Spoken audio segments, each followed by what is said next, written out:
Escudriñando las Escrituras con Ezequiel Rueda. Escudriñad las Escrituras, porque a vosotros os parece que en ellas tenéis la vida eterna. Gracias por acompañarnos. Este es su programa Escudriñando las Escrituras. Buscamos transmitir esperanza. Pero en el recorrido que estamos haciendo ahora, queremos también indicar lo que la palabra de Dios señala como preparación para el tiempo del fin. Han sido temas sin duda extraordinarios y seguimos en esa dirección. Hoy tenemos un invitado especial. Está con nosotros el pastor Ismael Hernández. Pastor, bienvenido. Gracias por acompañarnos. Pastor, muchas gracias. Volver es un gusto aquí a estar con nosotros. Claro que sí, hace un buen tiempo no estaba aquí en sí. el repaso de esta lección maravillosa. Así que estaban extrañándole nuestra amable audiencia. Hemos estado mirando todo lo que tiene que ver con el tema de preparación para el tiempo del fin, tópicos de Daniel, tópicos de Apocalipsis. Y ahora vamos a entrar en un tema que sin duda es fundamental en todo el contexto de lo que estamos estudiando. Y es el tema que tiene que ver con esa gran alianza al final del tiempo. Y hablamos de Estados Unidos y Babilonia. ¿Por dónde comenzamos, pastor? Bueno, yo pienso que deberíamos empezar por repetir ese versículo que nos trae para nosotros la lección esta semana. Y precisamente aquí en el folleto está: en aquel tiempo se levantará Miguel, el gran Miguel. Sí, el gran príncipe. El gran príncipe. Ajá. Que está de parte de los hijos de tu pueblo. Y eso transmite esperanza, porque está Totalmente. diciendo de parte de los hijos de tu pueblo. ¿En qué momento? Bueno, realmente estábamos perdidos, estábamos en una situación triste, el pueblo, todos nosotros, pero hay una esperanza en quién, en Cristo Jesús, y es nuestro Salvador Miguel, el príncipe, el que nos ayuda, el que nos sostiene, el que nos fortalece, y por supuesto, pues, se levantará. Y cuando dice se levantará es porque no va a venir débil a una lucha, no. Al contrario. Rey de reyes. Señor de señores. Bueno, y continúa el versículo: y será tiempo de angustia, cual nunca fue desde que hubo gente hasta entonces. Pero en aquel tiempo será libertado tu pueblo, todos los que se hallen escritos en el libro. Extraordinario versículo, pastor. Le preguntaría, dice que la angustia que viene nunca ha existido, ¿no? Bueno, es que realmente el tiempo del fin será precisamente algo cual nunca lo ha habido. Y podemos recordar en el estudio que hicimos esta semana acerca de la angustia que tuvieron los seguidores del Señor a través de los años de oscurantismo, a través de tantas situaciones tristes y difíciles. Sin embargo, vendrán tiempos más difíciles aún, por supuesto. Pastor, me llama la atención que el verso que usted leyó menciona que el pueblo de Dios será libertado. Eso es mucha esperanza. Realmente nosotros vamos a la iglesia, nos entregamos al Señor, invitamos a las personas para que acepten a Jesús como su Salvador personal, y todo esto es precisamente para entender que estamos esclavizados. ¿En qué? En el pecado. Y cuando menciona el libro de Apocalipsis que seremos libertados, es que tú y yo, todos nosotros, vamos a salir de ese yugo de la esclavitud del pecado. ¿Y quién nos liberará? Pues Miguel, o sea, Cristo Jesús. Y ya en una connotación literal, en medio de toda una Babilonia contra nosotros, la liberación vendrá del Señor. Totalmente, no hay nadie más, es que solo hay dos fuerzas realmente, está el bien y el mal. Y el mundo hoy está atado al mal, el mundo hoy está atado a hacer lo incorrecto, ¿cierto? Y a ir en contra de Dios. Pero la palabra de Dios nos enseña que podemos hacer la voluntad de Dios. Amén. Y que podremos llegar a hacer el bien, o sea, estar de parte de Dios. Y el único es Cristo Jesús. Y pastor, al finalizar el texto hay algo importante que preguntárselo a un pastor, pues él nos puede explicar muy bien. ¿Serán libertados los que se hallen escritos en el libro? ¿En qué libro? ¿Qué libro? Sí, señor. Importante. Pues, precisamente en el libro de la vida. Se halla mi nombre allá, dice el himno, el himno. ¿no? Sí. Se halla mi nombre allá. Bueno, realmente Dios nos está llamando a todos, y a través de la historia y en el transcurso de la historia bíblica encontramos hombres y mujeres que Dios llamó. Recordamos también que muchos son los llamados y pocos los escogidos. Pero realmente todos los que se entreguen a Jesús y hagan su voluntad serán escritos en el libro de la vida. En el libro que el Señor tendrá en cuenta cuando Él regrese. Va a llamar a uno por uno de los que han sido escogidos de todos los llamados para que hagan parte de la eternidad con Él. Y estamos centrados principalmente esta semana en el tema de Apocalipsis 13, los personajes que allí aparecen, los acontecimientos, los poderes, mejor diríamos. Y comienza este recorrido hablándonos también de una herida mortal sanada. ¿Qué herida? ¿Y qué significa eso de que sanada? Bueno, pastor, realmente tenemos que irnos un poquito a la historia y encontrarnos de que antiguamente había un poder político, pero que realmente era un poder religioso. Político, religioso, diríamos. Exacto. Entonces. Y también militar. Y militar, correcto. Era el que dirigía, era el que hacía, decía, y precisamente encontramos que el imperio, el imperio papal, que era el que manejaba todo el asunto religioso, político, militar, fue destronado. Y entonces recibió la herida. Recibió una herida que parecía que fuera, bueno, y era una herida de muerte realmente, correcto. ¿no? Y cesó su poder después de aquel gran tiempo de oscurantismo de 1260 años. Correcto. Ahora entonces empieza a tener un imperio diferente, que era solo político y militar, pero al parecer la herida de muerte no lo mató. Sí, no, interesante lo que usted dijo de herida de muerte, porque uno toma los capítulos de esas páginas amarillentas de la historia y encuentra que el general que toma preso a Pío VI le dice: Señor, aquí terminan siglos de esclavitud y nunca más se levantará, solo que él no conocía la profecía, ¿no? Exactamente. La herida de muerte sanada. Sanada. O sea, ese papa sí murió. Sí, supuesto. en el destierro, un año Claro, después, Francia. Sí. Sin embargo, pues el sistema como tal luego surge nuevamente, pero ahora con unas estrategias menos Sutiles. agresivas, más sutiles, exactamente, para que, pues obviamente, no se pensara que iba a ser igual de malo que antes. Correcto, sí. Otra cara. Otra No, cara. me llama la atención que el autor aquí en ese tópico de la herida sanada menciona al actual dirigente religioso, ¿no? Así es. Dice aquí: aunque Roma hoy no tenga el tipo de poder político que ejercía en la época de Gregorio VII, es gracias a la popularidad de los últimos papas que vuelven a ser una fuerza influyente tanto en el ámbito religioso como en el político. Por ejemplo, el discurso del Papa Francisco a ambas cámaras del Congreso de Estados Unidos o estadounidense en 2015 fue una primicia histórica. La influencia de ellos va aumentando, ¿no? Así es, y todos se maravillarán. Porque Dios dijo en la palabra que así iba a ocurrir, ¿no? Y así va a ser. Y esta influencia se aumentará. Fíjese que hay países donde no entraba ninguna clase de religión, pero ahora estos líderes religiosos están entrando. Ahora, recordemos que este líder religioso, el Papa Francisco, es precisamente el representante de un Estado.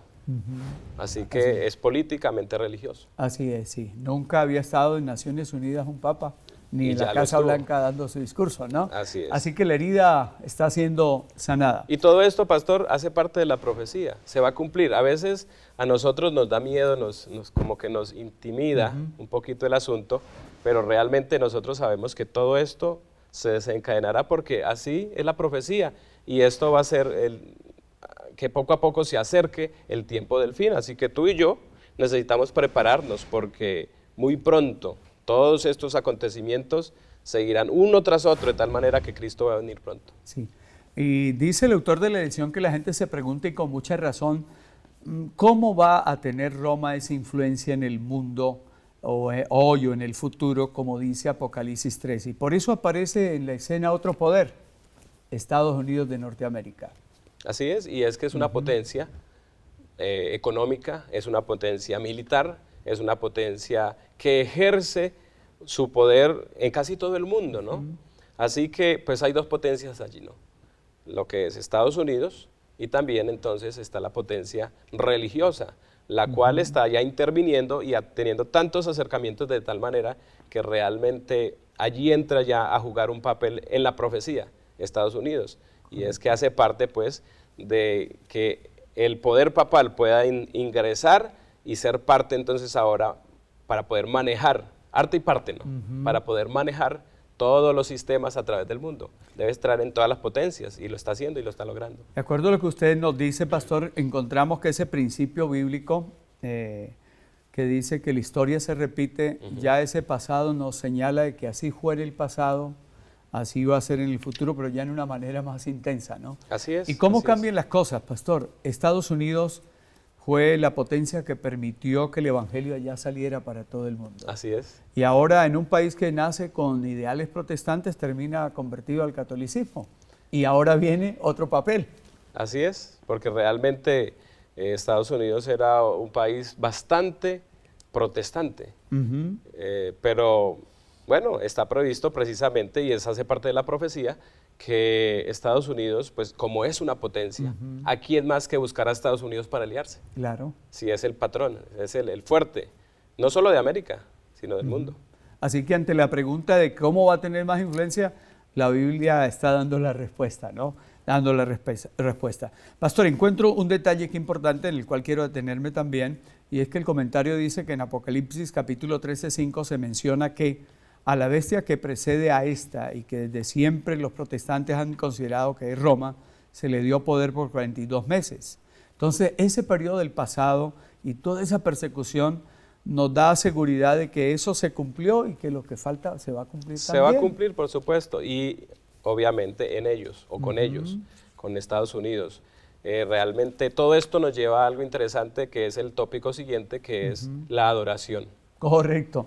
Y ese sería como más la esencia del tema de la Por semana, supuesto, ¿no? así es. Porque estamos viendo algunas cosas que pertenecen a la historia, que podemos buscar, encontrar, y que son evidencias concluyentes de que lo que Dios reveló se ha cumplido y nos da seguridad para el presente. Así es. La gente a veces toma la profecía y piensa que eso de la profecía tiene que ver con la guerra entre los países, que en el oriente, que por el petróleo. Pero aquí aparece que es cuestión de adoración. Hablemos de eso, Sí, pastor. sabe, pastor, a veces el ser humano se centra en las cuestiones que realmente no son. Así es. Pero realmente nosotros entendemos que esto no es el que más mande, el que más grite, el que más tenga poder, sino que realmente aquí está en juego algo que es precisamente lo que empezó cuando hubo una gran batalla en el cielo. Así es. Adoración. Adoración. Porque todos debemos adorar a Dios, que es nuestro creador. Y resulta que hubo alguien que en el cielo no quiso hacerlo.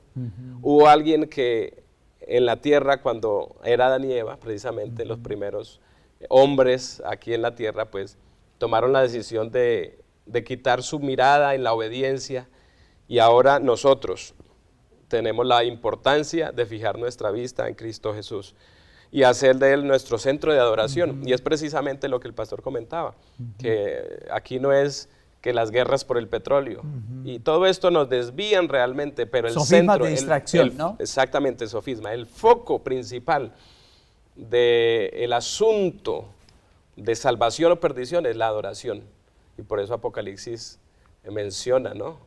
El mensaje de los tres ángeles: adorad a aquel que hizo el cielo y la tierra, ¿no? Es el llamado final. Así es. Pastor, un punto importante, y es que enlazando con lo que ya estudiamos allá atrás, cuando hablamos de Daniel, nos encontramos con el capítulo 3, donde habla de la imagen grande que se levantó en la llanura de Dura. Y entonces podríamos decir que ese evento, el capítulo 3 de Daniel, es un precursor de lo que será al final. Ya no 3 hebreos solamente, no en una llanura, sino más allá, ¿no? En todo el mundo. En el mundo, precisamente. Y vea lo interesante que es, pastor, que todos adoraban a esa imagen. Sí, sí. Y muy pocos se sostuvieron en Solo obediencia. 3. Solo 3. Así que esto nos da a entender que muchos son los llamados y pocos los escogidos. Pero nosotros podemos ser parte de aquellos que permanezcan en pie. Que nuestra adoración sea para nuestro Creador, para nuestro Redentor, para nuestro sustentador, y que no nos dejemos desviar, porque a veces nos desviamos fácilmente, ¿no? Lamentablemente eso ocurre. Y pastor, a propósito de esto último que acaba de decir, usted ha sido líder de jóvenes y sigue siéndolo. Aquí nos encontramos con 3 hebreos que no negocian. Nada. Vamos es con Dios. No importa. ¿Qué mensaje podríamos darle a nuestra generación actual frente a lo que viene? Porque va a venir una situación más intensa, más grande. Se repetirá la historia de Daniel 3, pero ya al contexto de todo el mundo. Así es. ¿Saben? El enemigo, el diablo, está tratando de organizar toda clase de sofismas de distracción, sobre todo para la juventud, pastor, para que nosotros miremos y nos distraigamos en cosas tan buenas, que parecen muy buenas, en cosas que nos encanten, y se nos olvide que el centro de adoración es Cristo Jesús y la obediencia, por supuesto. Así que yo quisiera invitar a nuestros jóvenes que nos escuchan para que tengamos en cuenta que el diablo tratará de hacer cualquier cosa que sea tu punto débil y te distraerá de tal manera que dejes el centro real de tu vida, que es Cristo Jesús. Por eso es necesario que, como los 3 jóvenes hebreos, permanezcamos fieles a Dios. Y ellos dijeron, los 3 jóvenes hebreos dijeron algo muy importante. Sepas, oh rey, que a nuestro Dios, a Él serviremos. ¿Y tu imagen? No adoraremos, pero si vamos a morir, moriremos, Sí. pero seremos fieles. Si nos libra Dios, bien. Si Y no si nos no, libra, seguiremos, ¿no? siendo fieles. Pastor, a propósito de ese llamado, esa apelación a la juventud, aquí hay una pregunta que quiero que usted la desarrolle.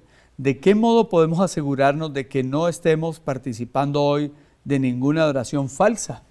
Porque pueden haber otros ídolos, Claro, ¿no? por supuesto. Escudriñar las Escrituras, porque os parece que en ellas encontráis la vida eterna. Así que, saben, a veces nosotros tenemos un centímetro de profundidad en el conocimiento y creemos que tenemos un mar de conocimiento, pero un mar es cantidad de conocimiento, pero poco profundidad en los temas. Y a veces el tiempo, las relaciones, las amistades, tantas cosas que hay en el mundo y en nuestra vida diaria nos ocupan tanto, pastor, que se nos olvida que debemos acercarnos a Dios. Y cuando no nos acercamos a Dios, pues no participamos. Y todos los días debemos participar de la adoración, del acercamiento a Dios. Y en cuanto más nos acerquemos a Dios, más somos fuertes. Pero cuanto más nos alejemos y no nos acerquemos a Él y no estemos en contacto con Él, pues lamentablemente, pastor, vamos a no tener poder. Y entonces cuando vengan cualquier tentación o dificultad que pareciera tan sencilla, vamos a caer. Vamos a caer. O sea, esos ídolos que son tantas cosas nos van a impedir prepararnos. Y pueden ser cosas muy buenas, pastor. Así es, sí, con buena intención. Sí, sí, podemos por supuesto. perdernos tratando de hacer el bien, pero no concentrarnos en nuestra propia necesidad. Es más, podemos perdernos porque nuestro principal motivo de existencia no sea Dios, sino nuestros hijos, nuestro estudio, nuestro trabajo, pero sobre todo lo que tú vivas y sobre todo los intereses tuyos debe primar Dios, porque primeramente el reino de Dios y su justicia y lo demás vendrá por añadidura. Así es. Y encontramos que la Babilonia que estamos estudiando es la capital de la adoración falsa y que todo busca es exaltar las obras humanas, ¿no? Así es, pastor. Lamentablemente el ser humano, cuando desvía su mente de Dios, empieza a desarrollar en su mente, en su accionar, cosas tan tristes y fatídicas que realmente perdemos el centro totalmente y empezamos a hacer cosas que pareciera que no deberían existir ni pensarse, pero lamentablemente eso pasa cuando nos alejamos de Dios y empezamos entonces a sentir y a pensar y a hacer cosas que, bueno. Así es. Y se titula aquí en la escritura Babilonia la Grande porque es que ya hubo otra Babilonia, ¿no? Así es. Precisamente la que fue dirigida por Nabucodonosor. Ajá, sí. Y creó tanta confusión, a pesar de que tenía la verdad en su gobierno, que era Daniel y sus amigos, una influencia positiva, maravillosa, pero lamentablemente se desvió y en lugar de dar el centro de adoración a Dios, se lo daba a él mismo. Nabucodonosor fue llevado al monte, allá al pasto. Ah, sí, a morder el polvo, como decimos a veces. Una cantidad de años, sí. Y aún así no aprende. Ajá. No aprendió y luego obliga al pueblo a adorarlo a él, ¿no? Una estatua, sabiendo que Dios ya había dado una lección a su vida. Así es. Y pastor, hay un tremendo contraste ahí entre las mujeres de Apocalipsis, la mujer pura y la ramera, ¿no? O sea, la iglesia, aquellos que no se han contaminado precisamente, correcto. Y pues los que por conveniencia, ¿no? Hacen lo que no deben hacer.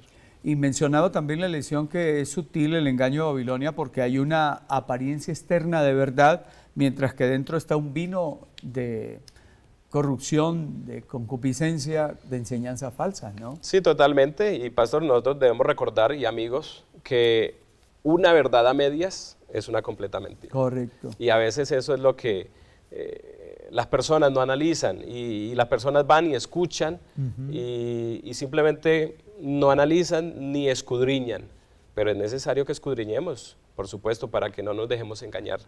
Y en ese punto que acaba de subrayar, pues la Biblia dice que Babilonia ha embriagado a los grandes de la tierra, a todos siervos, es decir, un borracho no entiende, no percibe, necesita la ayuda divina para... Y para embriagarse se necesita un líquido que venga contaminado, como es la cerveza o bueno, que trae alcohol. Cuando las enseñanzas vienen contaminadas, pareciera que fueran buenas y externamente pueden ser buenas. Y ¡ay, qué buena intención! Pero realmente al embriagarnos es porque traían algo que no era lo correcto. Así es. Y viene algo muy importante aquí al cierre, y es ese llamado de Dios de Apocalipsis 14, Apocalipsis 18, salid de ella, pueblo mío. Hablemos de eso, pastor. Dios quiere un pueblo diferente, Dios quiere un pueblo mejor. Y por eso sacó al pueblo de Israel de Egipto. Recuerdan ustedes que el pueblo duró más de 400 años de esclavitud y luego entonces Dios levanta a Moisés y empieza a trabajar con Moisés y Aarón para sacar a su pueblo de la esclavitud y llevarlo a una tierra que fluía leche y miel, o sea, llevarlo a la tierra prometida, a la tierra nueva. Y Dios precisamente nos quiere decir en esta lección, salid de ella, pueblo mío. Dios espera que salgamos de la esclavitud del pecado. Y a veces pensamos que, como llevamos algún tiempo en la iglesia, ya estamos salvos y seguros. Que estamos tan seguros. Sí. Claro, el que esté firme, mire que no caiga. Sin embargo, es necesario que entendamos que a veces estamos tan confiados que estamos caminando por el lado más débil del muro. Así es. Pastor, entonces es ese llamado de Dios a salir de esa contaminación de Babilonia. ¿Qué podría ser entonces ahora para nuestros amigos televidentes la invitación que les hacemos? Nadie hasta ahora ha recibido la marca de la bestia, porque todavía eso no es una señal que se esté imponiendo. Así es. Y me llama la atención, pastor, que diga, salid de ella, pueblo mío. Los que están allá les dice pueblo mío. ¿Qué nos está diciendo? Algunos piensan que salir es vámonos de Medellín, vámonos de la ciudad, vámonos para el campo. Pero aquí está hablando de eso espiritual, de que no participemos de situaciones, que no participemos de la desobediencia o simplemente que no participemos de la comodidad. Estamos tan bien, nos creemos que estamos salvos, o sea, exactamente, y podemos estar perdidos, ¿no?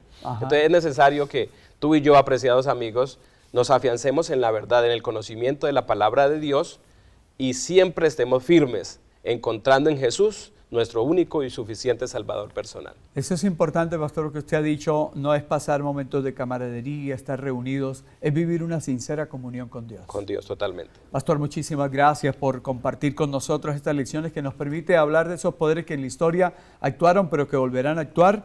Nos ha permitido evaluar asuntos que son de trascendental importancia para vida eterna.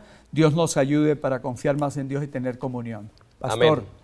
Muchísimas gracias. El gusto es mío, pastor, y con la ayuda del Señor nos seguiremos preparando en esta crisis final para que Cristo venga y nos encuentre preparados para el cielo. No olviden compartir esperanza, estaremos la nueva semana.